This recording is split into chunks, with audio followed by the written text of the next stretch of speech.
নতুন বছরের শুরুতেই নেদারল্যান্ডসের রটারড্যাম শহরে পর্দা উঠতে যাচ্ছে ইন্টারন্যাশনাল ফিল্ম ফেস্টিভ্যাল রটারড্যামের ৫৫তম আসরের।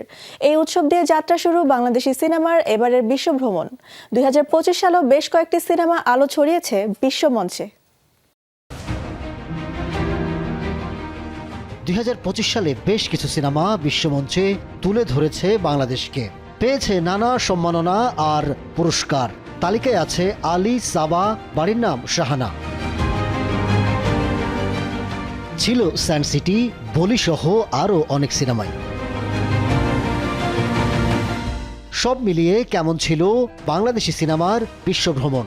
২০২৫-এ বাংলা সিনেমা আসলে অনেক কিছু অ্যাচিভ করেছে, লোকালি এবং গ্লোবালি। আদনান আল রাজীবের আলী এবার ক্যানে স্পেশাল মেনশন অ্যাওয়ার্ডটা পেল। মাহদি হাসানের স্যান্ড সিটি, সেটা এত পরিমাণ এলিস্ট ফেস্টিভ্যালে গিয়েছে যে আমার আসলে মনে হয় না যে এর থেকে বেশি আমরা আগে অ্যাচিভ করেছি একটা সেম ফিল্ম দিয়ে এতগুলা এলিস্ট ফেস্টিভ্যালে যাওয়া এবং অ্যাওয়ার্ড পাওয়া। নতুন বছরের শুরুতেই শুরু হচ্ছে দেশীয় সিনেমার বিশ্বভ্রমণ। IFFR এর ৫৫তম আসর শুরু হচ্ছে ২৯ জানুয়ারি। উৎসবে যাচ্ছে বাংলাদেশের ৩ সিনেমা, রোহিত, মাস্টার ও দেলুপি।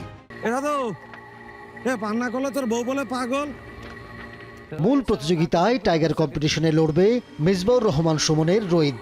সিনেমাটি গড়ে উঠেছে সাধু ও তার স্ত্রীকে ঘিরে।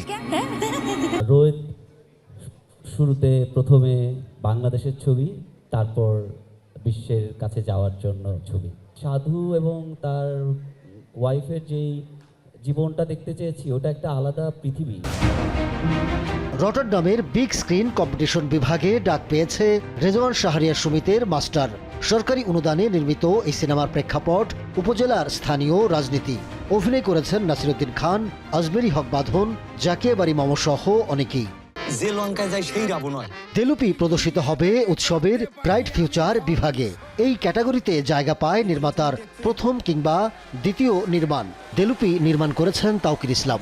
খুলনা থেকে রটারড্যামের এই জার্নি, এটা তো আসলেই খুবই অদ্ভুত এক জার্নি। সবচেয়ে ভালো লাগার ব্যাপার হচ্ছে যে নিজের দেশকে রিপ্রেজেন্ট করতে পারা, এই ধরনের একটা খুবই ইন্টারেস্টিং সিনেমার একটা প্ল্যাটফর্মে, মানে এটাই সবচেয়ে বড় পাওয়া আর কি, যে দেলুপি থেকে দেলুপি আর কি এত দূর পর্যন্ত যাচ্ছে আর কি।